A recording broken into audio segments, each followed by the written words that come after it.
Bonjour à tous, bonjour à toutes. Ça fait un peu plaisir de venir vous entretenir à propos de l'aspect physique des sols. Donc, j'ai intitulé mon sujet, ma petite capsule de 5 minutes, comment conserver le physique des sols à niveau top shape. Tout le monde est prêt à faire des exercices? On va se prêter à l'exercice ici, de vous montrer un peu qu'est-ce qu'on fait en physique des sols, comment on peut améliorer, de quoi il en retourne et quelle est son importance là, pour maintenir la conservation des sols. En fait, on parle de secrets des mieux gardés, mais je pense qu'au niveau des secrets, c'est peut-être le moins bien gardé. Tout le monde sait que la condition physique est essentielle à la productivité des cultures. Les zones d'égouttement dans un champ qui sont mal drainées, l'eau qui s'en va, qui reste au champ, les conditions physiques sont relativement importantes et vont dicter de beaucoup la productivité des cultures. On a ici des exemples des essais, des travaux d'Aubert Michaud ici, qui a réalisé son projet en 2013 ou en 2002 à différentes occasions. On a pu révéler à l'aide d'imagerie infrarouge des zones humides et des zones correspondantes où les rendements sont les plus faibles. Également, lorsqu'on réalise des profils de sol, on voit comment la compaction, dans certains cas, est répandue et puis affecte aussi la productivité des cultures. Donc, quoi faire? Donc, la question qui se pose, c'est quoi faire pour conserver la qualité physique des sols et qu'est-ce qu'on fait à l'IRDA pour y arriver? On se doit de mettre en place des techniques pour quantifier les effets des pratiques proposées. Là. Donc, on suggère des pratiques pour améliorer la qualité physique des sols. Il faut qu'on soit en mesure de mettre en place des techniques pour les mesurer. Les autres mesures de restauration, on pense aux pratiques de conservation des sols, au sous-solage, aux périodes d'épandage, d'irrigation des lisiers, au trafic contrôlé. C'est toutes des mesures qu'on peut mettre en place pour améliorer l'aspect physique des sols, mais est-ce qu'on a les techniques pour le suivre et voir l'effet à long terme de ces pratiques-là?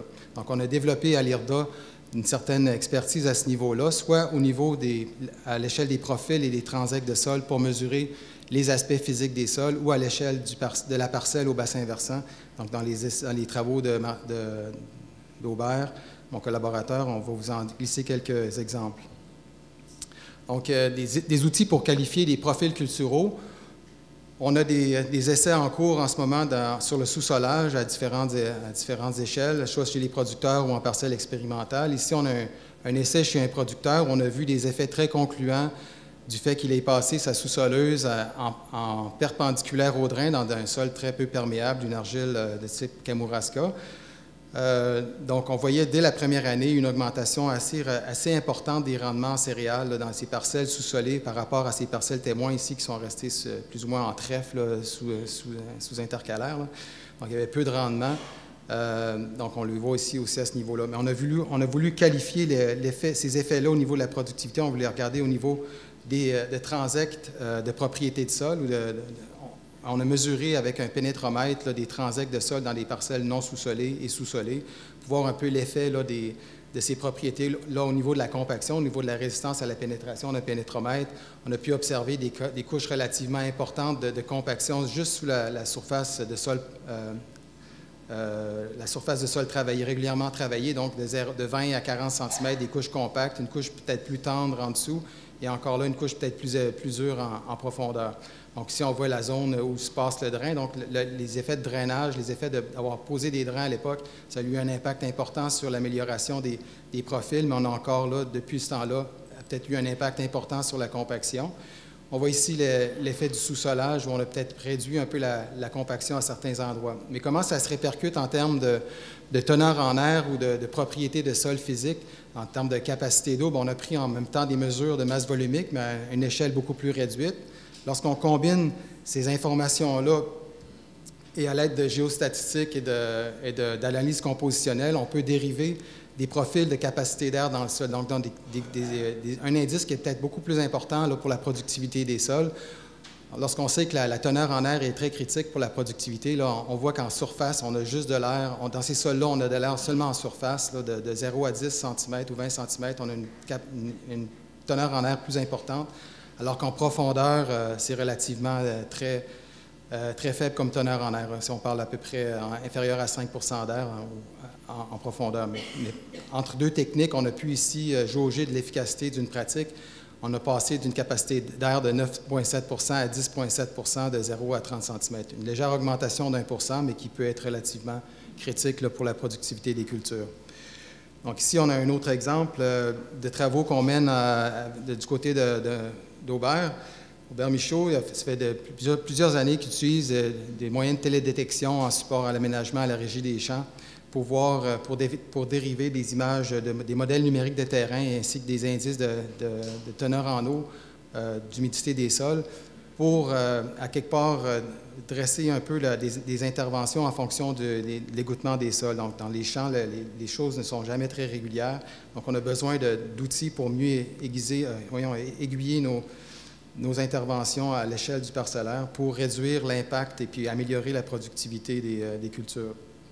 Donc, un autre de ces projets, ici mené avec l'imagerie satellitaire pour détecter ou préciser un peu mieux les propriétés des sols de surface pour éventuellement créer des zones d'intervention différenciées qui a mené au projet réseautage dernièrement où il a séparé des zones à faible productivité ou à productivité plus élevée basées plus sur l'égouttement des sols. En même temps, il a pu caractériser ou spatialiser les textures de surface et la matière organique pour y arriver. Et à partir de là, on a pu proposer ou faire des interventions spécifiques pour les zones d'intervention ciblées. Donc ça fait le tour du genre d'intervention qu'on peut faire. Je ne sais pas si j'ai déjà dépassé le temps, là, mais ça résume en gros. Ah, il me restait peut-être une dernière slide. Nos orientations quand même par rapport aux travaux dans ce domaine-là. Qu'est-ce qu'on peut faire pour réduire la compaction et améliorer la qualité physique des sols? On sait qu'on ne peut pas nécessairement travailler à l'inverse des tendances actuelles lourdes où on a une évolution de la machinerie vers des machineries de plus en plus imposantes, de plus en plus lourdes, des vitesses aussi aux champs qui sont de plus en plus rapides. Donc, on doit travailler sur d'autres mécanismes, là, sur le contrôle du trafic là, afin de limiter le dégât, de conscientiser aussi les producteurs à cet effet-là. On travaille également sur les façons de mieux gérer les engrais organiques en fonction des périodes et des conditions d'épandage, soit avec des systèmes comme l'irrigation des lisiers. Et finalement, on a des projets qui sont orientés autour des types de rotation à mettre en place, des cultures de couverture pour maintenir en place la qualité des sols. Mais ce qu'on voulait surtout souligner ici, c'est qu'on a les méthodes, les outils pour les mesurer, voir des différences à l'échelle du champ et de la parcelle. L'échelle de la parcelle et plutôt des bassins versants. Je vous remercie.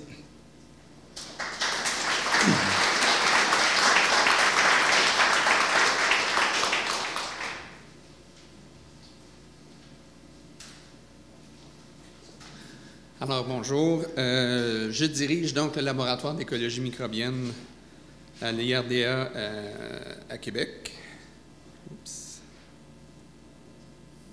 Et j'ai le plaisir de travailler avec une super équipe aux expertises complémentaires. Et la thématique principale du LEM, c'est l'étude de la diversité structurale et fonctionnelle du biome des sols. Qu'est-ce que le biome des sols? C'est en fait tout ce qui, ça englobe tout ce qui est d'organismes vivants dans le sol. Et la thématique, les projets de recherche réalisés au LEM concernent particulièrement là, les populations de la microflore, de la microfaune et des végétaux. Les défis du 21e siècle en agro-environnement, bon, plusieurs d'entre vous le savent bien, c'est d'accroître la productivité, la diversité et la profitabilité des cultures en utilisant des systèmes de production qui sont durables, donc qui réduisent les nuisances environnementales. Les agronomes, les producteurs, utilisent les caractéristiques physiques et chimiques du sol pour souvent établir leurs recommandations, soit pour un système de production, pratiques agricoles ou rigides de fertilisation. Ils sont bien conscients que les caractéristiques biologiques d'un sol jouent un rôle très important dans les services agro-environnementaux qui sont rendus par le sol, mais en même temps, leurs recommandations souvent n'en tiennent pas ou rarement compte. Et sinon que pour dire que c'est important de garder la biodiversité du sol à son maximum. Les analyses de diversité biologique des sols avant 2005 étaient souvent très laborieuses, exigeaient plusieurs expertises taxonomiques et souvent identifiait moins de 5 des organismes vivants dans le sol. C'est pourquoi, depuis 2005, les réels progrès formidables des analyses moléculaires ont rendu possible l'utilisation des analyses métagénomiques. Les analyses métagénomiques, c'est l'utilisation d'un gène commun à l'ensemble en fait des génomes des organismes vivants, et d'utiliser les séquences variables au sein de ce gène commun pour identifier spécifiquement les micro-organismes et les organismes vivants. Et le séquençage, l'assemblage et la comparaison de l'ensemble des séquences qu'on obtient suite aux analyses métagénomiques d'un sol permettent d'établir une classification taxonomique, un peu comme la classification phylogénétique du vivant. Donc, on peut identifier à l'espèce, au genre ou aux familles, les micro-organismes ou les organismes eucaryotiques du sol, ce qui accroît considérablement la précision de l'évaluation de la biodiversité dans le sol. Les prochaines diapositives vont illustrer un exemple d'application des analyses métagénomiques au laboratoire d'écologie microbienne de l'IRDA. Donc, on utilise les analyses métagénomiques pour évaluer l'impact de 3 précédents culturaux, ici c'était la moutarde, le raigrasse ou le sarrasin, sur le rendement de culture de pommes de terre et la diversité microbienne des sols l'année de pommes de terre. Le dispositif expérimental avait été installé dans 2 champs qui partageaient passablement les mêmes caractéristiques agronomiques, mêmes caractéristiques de sol, même régie de fertilisation. Les principales différences étaient que le champ B avait un taux de matière organique 2 fois supérieur au site A et un taux plus élevé aussi en certaines composantes éléments chimiques. En 2013, suite aux précédents culturaux, dans les parcelles pommes de terre, lorsqu'on a évalué le rendement, les rendements les plus élevés étaient dans le site B, dans les parcelles où les précédents culturaux étaient la moutarde et le sarrasin. Dans les parcelles où le précédent culturel avait été le raigrasse, les rendements de pommes de terre étaient relativement équivalents entre les 2 sites. Suite à l'analyse métagénomique, le calcul des indices de diversité alpha, diversité alpha, c'est ni plus ni moins que la richesse en population bactérienne dans un sol. Donc, le calcul de ces indices-là révélait qu'il y avait une corrélation entre l'indice de diversité alpha et les rendements. L'analyse métagénomique des populations bactériennes et eucaryotiques d'un sol permet d'établir des empreintes taxonomiques du sol. Donc, on a une empreinte taxonomique du sol et l'utilisation comparative de ces empreintes, que ce soit des populations, ici, dans ce cas-ci, c'est les populations bactériennes, au site A ou au site B, on voit ici que les populations bactériennes extraites du sol se différencient des populations bactériennes extraites du sol entourant les racines, ou ce qu'on appelle la rhizosphère. Donc, les deux types d'échantillons ont des populations bactériennes différenciées, et autant au site A qu'au site B. Ce qui est un peu plus remarquable au site A, c'est que les populations bactériennes se différencient en fonction des précédents culturaux également. Et dans le site A, cette différenciation-là est remarquable. Et c'était le site où on avait les rendements les plus faibles, alors qu'au site B, les populations bactériennes sont beaucoup plus homogènes. On peut également utiliser l'analyse métagénomique pour connaître les populations eucaryotiques. Et ici, encore là, pour l'analyse des populations bactériennes ou eucaryotiques dans les sols, on voit que l'analyse montre que les deux sites avaient des populations bactériennes différenciées, et c'était également le cas pour les populations eucaryotiques. Les analyses donc métagénomiques permettent de faire un suivi des populations de façon générale, mais puisqu'elles sont basées sur des éléments taxonomiques, elles permettent donc d'identifier très spécifiquement le genre, l'espèce ou les familles de micro-organismes. Et un exemple d'application des analyses métagénomiques, c'est l'analyse LDA qui permet, dans ce cas-ci, de comparer le site B au site A Et on remarque que pour les populations bactériennes, en vert, vous avez les populations bactériennes qui étaient dominantes dans le site B, alors qu'en rouge, on a les populations bactériennes qui étaient dominantes au site A. Et on peut constater que la comparaison des deux sites, pour ce qui est des populations eucaryotiques, il y avait moins de différence en termes de population dominante dans un site ou dans l'autre. Si on peut connaître et établir des différences de population bactérienne, si on peut identifier où se fait cette différence, sur quel organisme qui est en cause, on sait aussi qu'il y a eu des progrès énormes en génomique et beaucoup de génomes de populations de micro-organismes ou d'organismes ont été décryptés. On connaît donc des gènes au sein de ces génomes-là et on peut donc associer la connaissance d'une espèce ou d'une famille de bactéries ou d'eucaryotes au potentiel de fonctions génomiques qui peuvent être rendues par ces organismes-là dans le sol. Donc, on peut faire une prédiction des fonctions de micro-organismes ou d'eucaryotes qui vont être rendues dans un sol. Et ici, en vert, vous avez les fonctions qui vont être privilégiées au site B, et en rouge, les fonctions qui vont être privilégiées par les organismes présents au site A. Donc, en conclusion, les analyses métagénomiques permettent, lorsqu'on les intègre à nos projets de recherche au laboratoire, de pouvoir réaliser des études d'évaluation des impacts des pratiques agricoles sur les populations microbiennes. On peut également s'en servir pour identifier des indicateurs biologiques de la qualité ou de la durabilité des sols. Et on peut également s'en servir pour faire l'étude des processus de réhabilitation des sols. Donc, je vous remercie de votre attention.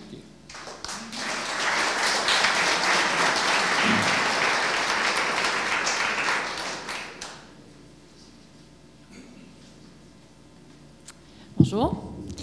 Alors, je pense qu'on n'a pas fini de découvrir tous les services agronomiques que les micro-organismes du sol peuvent nous rendre.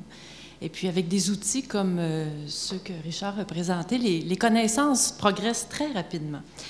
Et souvent, on va aborder cette question-là sous l'angle de la production végétale. On oublie parfois le rôle que peuvent jouer les micro-organismes du sol sur la santé humaine. On va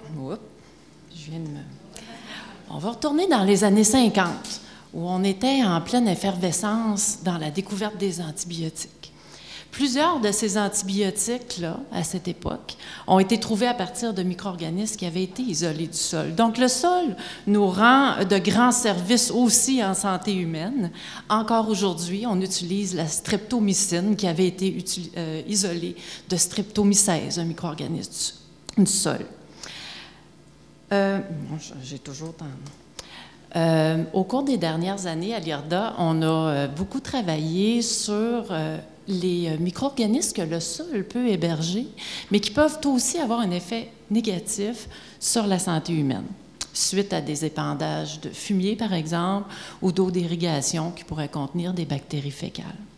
On a pu étudier la persistance ou le potentiel de survie de bactéries comme des bactéries indicatrices, comme E. coli, ou encore des micro-organismes pathogènes, comme la salmonelle, de sorte qu'on peut savoir quel devrait être le délai qu'on doit laisser entre un épandage de fumier et la récolte, par exemple, de produits qui sont destinés à la consommation humaine. Et dans cette survie-là, on réalise que les micro-organismes du sol ont un rôle important à jouer parce qu'ils assurent une compétition avec les bactéries d'origine fécale. Donc, plus notre microflore est active, moins les bactéries indésirables vont persister dans notre sol. Et d'ailleurs, si le sol est plus chaud, les bactéries d'origine fécale vont survivre moins longtemps parce que la microflore du sol est activée et assure donc une compétition accrue avec les bactéries fécales. Quand on fait ce genre d'études, c'est très important de savoir à quelles bactéries on a affaire, parce qu'on a plusieurs sources de contamination dans l'environnement de production agricole. Donc, si on travaille sur la salmonelle, par exemple, qui a été identifiée dans un engrais de ferme, on va comparer nos empreintes génétiques avec la salmonelle qu'on avait trouvée dans le fumier et celle qu'on retrouve dans le sol ensuite pour être certain qu'il s'agit bien de la salmonelle du fumier qu'on est en train de suivre. Parce que dans notre environnement de production, on a toutes sortes de sources de contamination d'origine fécale. Ça aussi, on n'y pense pas toujours, mais même les oiseaux peuvent être porteurs de la salmonelle. Donc, dans ces études-là, c'est très important de préciser notre source. Les outils de biologie moléculaire nous permettent de faire le suivi de ces sources de contamination-là, mais on peut aussi, depuis quelques années, on dispose de méthodes assez efficaces pour pouvoir cibler quelle est l'espèce animale à l'origine d'une contamination fécale de l'eau. On peut donc déterminer, par exemple, si la contamination est d'origine humaine, des animaux sauvages ou de certains animaux d'élevage comme le porc, le bovin et la volaille. Des travaux ont été amorcés à l'IRDA depuis quelques mois avec l'Institut Armand Frappier pour travailler sur ces méthodes qui peuvent être très utiles en bassin versant agricole pour cibler les bonnes interventions dans l'amélioration de la qualité de l'eau. On va amorcer aussi au cours des prochaines années des travaux sur une préoccupation d'ampleur, je dirais, mondiale au niveau des autorités de la santé publique. Et ici, je parle de la résistance aux antibiotiques. Les antibiotiques qu'on a développés au cours des années 50 et qu'on continue encore à développer, on les utilise encore. Et entre-temps, les bactéries ne sont pas folles, ils s'adaptent. Ils deviennent résistantes à ces antibiotiques-là.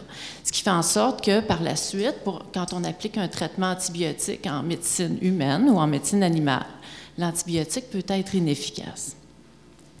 Alors là, on parle des antibiotiques qui ont été a priori isolés du sol. Et on se questionne sur le réservoir environnemental de ces gènes de résistance aux antibiotiques. Parce qu'avec nos pratiques d'épandage, par exemple, on vient épandre des matières fécales d'animaux qui ont été exposés eux aussi à des antibiotiques et donc qui peuvent contenir des bactéries résistantes. Maintenant, il est probable que le sol possède déjà un réservoir naturel de ces gènes de résistance-là, parce qu'au départ, pour plusieurs, ils ont été isolés de micro-organismes du sol. Donc, est-ce que nos pratiques d'épandage viennent augmenter le réservoir de gènes de résistance aux antibiotiques? C'est un sujet auquel on veut s'attarder au cours des prochaines années. Donc, l'idée, c'est d'essayer de tirer le meilleur profit des micro-organismes du sol, comme Richard l'a expliqué, tout en essayant de réduire la présence de micro-organismes indésirables qui peuvent causer des maladies chez les plantes ou chez les humains. Et pour ça, on peut travailler sur toutes sortes de pratiques agricoles, dont le travail du sol, par exemple, ou l'introduction d'engrais verts ou des intrants organiques aussi qui vont venir stimuler la microflore du sol. Et parmi les stratégies aussi qu'on peut envisager, on peut penser à certains intrants nouveaux. Et je vais laisser Christine Landry nous présenter quelques-uns de ces intrants qu'on peut considérer encore nouveaux, je pense. Merci.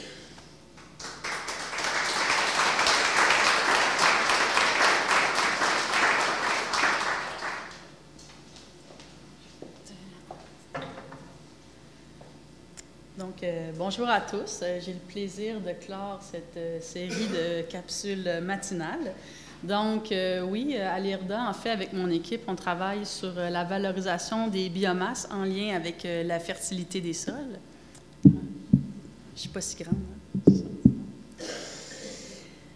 Donc, aujourd'hui, j'avais envie de vous parler d'un rôle central des micro-organismes qui est bien connu, mais vraiment en lien, en fait, avec le carbone qui est à l'honneur ces temps-ci quand on pense, entre autres, au changement climatique et puis à toutes les nouvelles matières qui vont bientôt arriver sur le marché avec la nouvelle réglementation de l'ancien ministère dit de l'Environnement, donc interdiction de l'enfouissement de toutes les matières organiques pour 2020.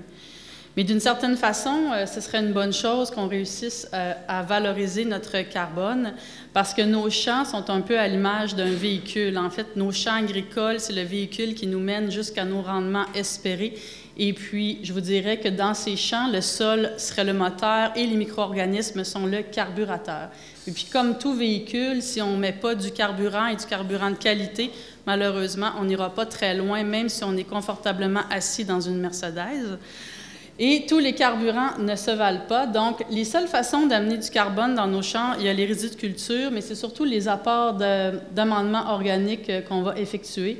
Et puis, dans le cas de la productivité puis de la synergie qu'on veut obtenir avec les micro-organismes du sol pour la nutrition des cultures, le carbone qui nous intéresse le plus est celui qui est le plus labile, donc le plus facilement dégradable, mais aussi celui qui est le moins présent parce qu'il est rapidement utilisé. Pour comparer, si on pense, par exemple, quand on apporte des composts, on va plutôt être dans la catégorie de carbone plus persistant. Et puis, il y a le carbone très stable comme la tourbe. Donc, quand je parle d'amendement carboné pour stimuler le cyclage des nutriments du sol, je parle d'un carbone beaucoup plus disponible, celui qu'on va trouver dans des matières qui sont plus fraîches, plus fermentescibles.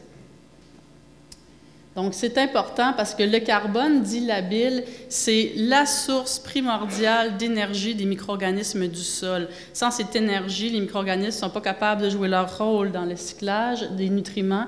Et puis, la culture a de la misère à bien utiliser les nutriments qu'on apporte. Parce que pour faire une autre image, même si on amène de l'azote, du phosphore, du potassium en bonne quantité, un peu comme si on a une assiette bien remplie, si on ne se rend pas jusqu'à la table, on va vraiment être sous-performant. Alors ici, je vous présente un projet qu'on avait fait sur la valorisation du solide de lisier de porc pour vous démontrer que les éléments majeurs, ce n'est pas tout et qu'il faut toujours garder en tête que le carbone, l'apport de carbone est aussi important que l'apport de fertilisants minéraux. Donc, ici, si vous voyez, c'était dans le solide de lisier de porc, on voit qu'il y avait une belle quantité de carbone labile, 25 kg pour chaque tonne. Alors, nous, on a essayé de voir si on apportait ce carbone-là en synergie avec des engrais minéraux, qu'est-ce qu'on obtenait au niveau du développement des pommes de terre. Je veux juste... on m'a dit que j'avais un pointeur. Ah, d'accord. Merci. Alors ici, vous voyez, c'est notre parcelle témoin. On est au 25 juillet, donc en plein été. Et puis ça, c'est la culture où elle était rendue, celle qui avait reçu tous ses besoins en engrais sous forme minérale, puis aucun apport de matière organique. Pour voir si on était dans un champ qui répondait effectivement aux engrais minéraux, on avait fait 2 témoins, donc un qui ne recevait pas de phosphore et un qui ne recevait pas d'azote. Et on voit bien qu'on était vraiment dans un champ là, qui était disposé à répondre fortement aux engrais minéraux. Et malgré ça, si vous regardez ici la 3e photo, dans ces parcelles-là, en fait, ce qu'on avait fait, c'est qu'on avait amené une petite quantité, je vous parle d'à peu près 3 tonnes hectares de fraction solide de lisier de porc, ce qui faisait un apport de 44 kg hectares de C labile. Et on voit que pour des quantités d'éléments disponibles équivalents, on avait une croissance de la culture là, qui était vraiment supérieure. C'est à peine si on voit l'entre-rang. Et ici, si vous voyez les lignes, en fait, c'est que j'ai tracé sur mon piquet, il était gradué à 60 cm pour donner une idée de à quel point les plants étaient rendus hauts. Et puis, si vous voyez la dernière ici, photographie, en fait, c'est la parcelle qui avait reçu le plus de carbone labile parce que dans cette parcelle-ci, on n'avait mis aucun azote minéral, on avait amené l'azote que sous forme organique. Donc, on est quand même resté surpris parce qu'on a souvent tendance à penser que ça va être un azote qui va être moins efficace, mais on voit que dans un sol où les micro-organismes sont bien activés et ont accès à beaucoup d'énergie, on peut en tirer de bons profits. Alors, nous, on voulait vérifier, est-ce qu'effectivement, c'est parce que les micro-organismes avaient bénéficié du carbone? Et puis, vous voyez ici, c'est des mesures qui avaient été faites dans le sol exactement à la même date. Donc, vous avez ici le témoin qui avait reçu des engrais minéraux. Puis, je me permets de le comparer ici avec la dose de 9 tonnes hectares de fraction solide, qui est environ celle, finalement, qui donnait vraiment la même quantité d'éléments disponibles. on voit qu'effectivement, notre carbone labile avait été augmenté. Ici, des indicateurs d'activité microbienne qui sont leur taux de respiration et le taux de minéralisation, c'est-à-dire l'activité qu'ils portent à fabriquer du nitrate, était aussi augmentée, si vous voyez, donc de 5 à 9. Puis ce que moi, je trouve très intéressant dans ce tableau-là, c'est la quantité de nitrate disponible dans le sol à ce moment-là. Donc, dans le sol fertilisé avec les engrais minéraux, on avait une disponibilité de 5 mg par kilo. Puis dans celui qui avait reçu de la fraction solide de lisier de porc, donc je vous rappelle, aucun apport de N minéral, on avait une disponibilité de nitrate qui était presque du double. Donc je crois qu'il ne faut pas sous-estimer l'importance des apports de carbone pour mettre les micro-organismes de notre côté au niveau de la nutrition des cultures. Et dans cet esprit-là, dans l'équipe, on tente de trouver des façons de valoriser les matières qui s'en viennent de façon à garder le carbone séquestré, dans le sens, le garder sous sa forme solide, emprisonné dans la matière. Et puis, c'est pas toujours évident, comme par exemple avec les résidus d'épicerie. Il y a beaucoup d'essais qui avaient été faits, entre autres de compostage, mais à cause des teneurs en eau, ça fonctionnait peu. Et aussi, il faut toujours garder en tête que le compostage, qui a définitivement ses avantages, repose aussi sur le principe, en fait, que les micro-organismes vont utiliser le carbone qui nous intéresse à ce moment-ci le plus pour digérer le tas de résidus, en fait. Donc, au final, ce carbone-là, on l'a perdu quand on amène le compost au champ. Alors, on s'est dit, est-ce qu'il y aura un moyen simple de traiter nos résidus pour garder ce carbone qui nous semble le plus profitable? Donc, on a simplement broyé, on a fait une entente avec un IGA et puis des jardins mobiles, puis on a broyé nos résidus, puis on les a traités très simplement. C'est simple, on a pressé, puis on a granulé. Si les gens veulent voir, c'est ce que j'avais amené ici dans mes petits pots. Je vais les laisser à l'entrée. Vous pourrez ouvrir, sentir comme vous voulez. Donc, on voit, puis c'est prometteur. En fait, là, le projet est à sa 2e année sur 3. Donc, on voit que ce qui est intéressant, vous voyez ici, il y a 48 kg par tonne de carbone labile. Ça, c'est vraiment énorme. C'est très, très intéressant.